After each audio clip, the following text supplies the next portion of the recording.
to northern Syria, where the coming withdrawal of U.S. troops from the area has left the Kurdish community that controls that area under threat from the Assad regime to the south and from Turkey to across the northern border.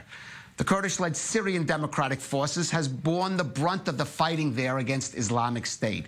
And in an interview today, the FDF commander, Mazloum Kobani, spoke about the success his fighters have had against ISIS. But he also made clear the Kurds are not ready to just quietly accept the dictates of either Damascus or Ankara. I believe that during the next month, we will officially announce the end of the military presence on the ground of the so-called caliphate. We fought the Islamic State terrorist organization and other terrorists on behalf of all humanity. This is why the Syrian Democratic Forces have the right to preserve their special status and to continue to protect northeastern Syria in the name of the Syrian National Forces. This is a red line, and we will not concede this.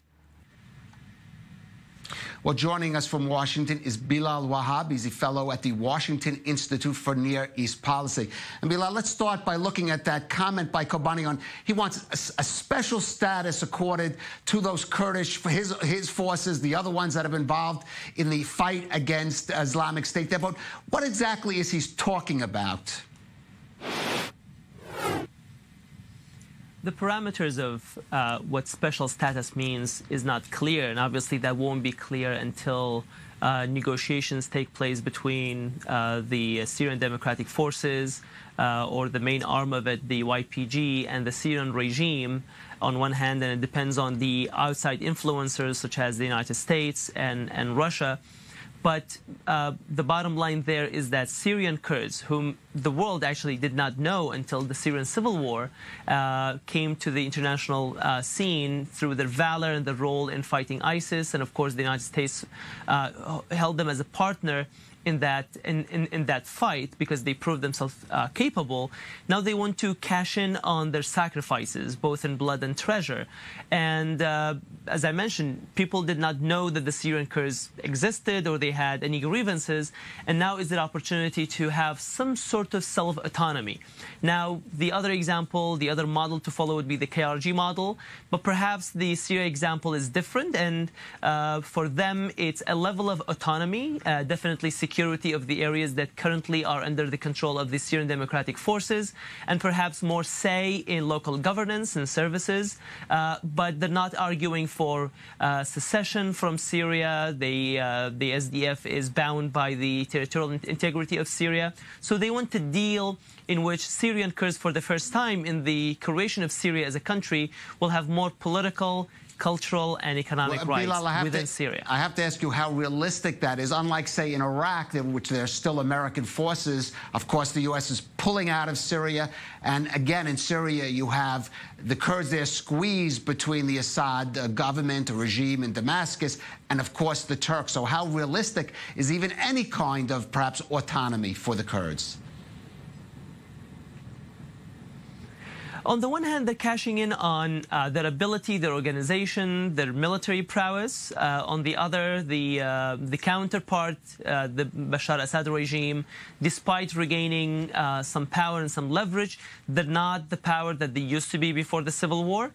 And also there is an opportunity for a win-win whereby Syria's territorial integrity as a state and the current borders would perhaps be only preserved if the SDF and the Assad regime were to work together. I mean, put it differently, I don't think the Assad regime wants a war with the Kurds.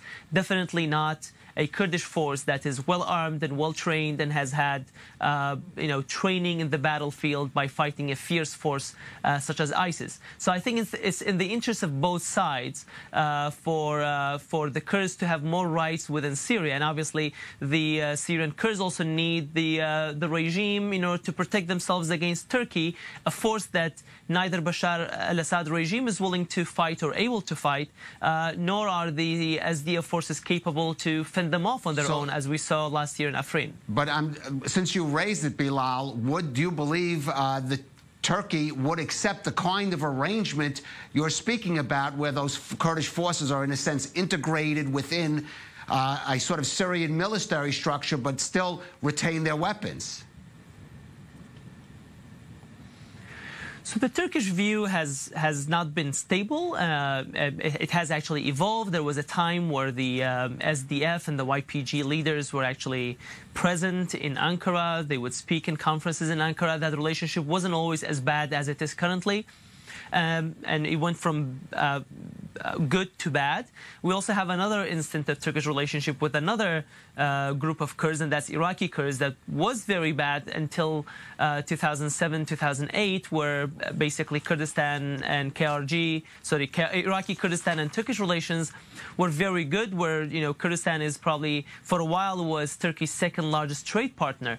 So this relationship could change. It's not necessarily ethnic enmity all the time. There is an element of geopolitics going on, and that's why this proposal of a buffer zone between Turkey and the SDF is important. Ultimately, what Turkey is afraid of is that northeastern Syria will become a model and a launching ground for PKK activity and governance.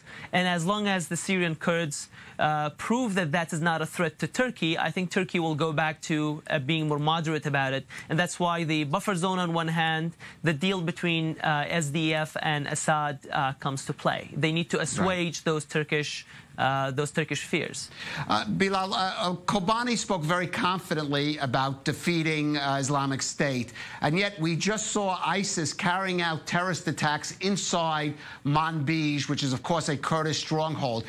Do you think, is he speaking to effect there, or how confident can he really be that Islamic State is going to be wiped out in that part of Syria?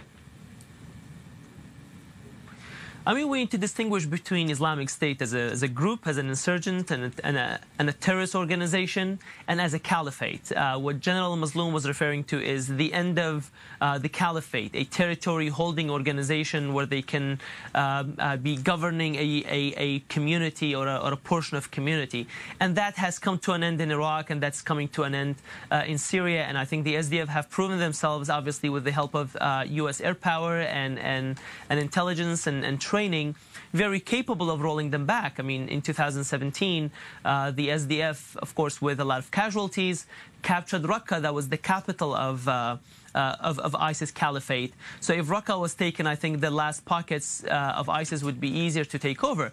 However, there is the ISIS, the terrorist group, and that is the group that is not defeated. And obviously, the hornet's nest has been kicked, and suicide bombings and assassinations and target killings are only to be increased. And that is where the danger for security is going to lie. It's not enough just to defeat the territory, but to also maintain security. And that's also an area where all sides need cooperation, especially a cooperation between definitely with the help of the SDF. Bilal Wahab, a fellow at the Washington Institute for Near East Policy.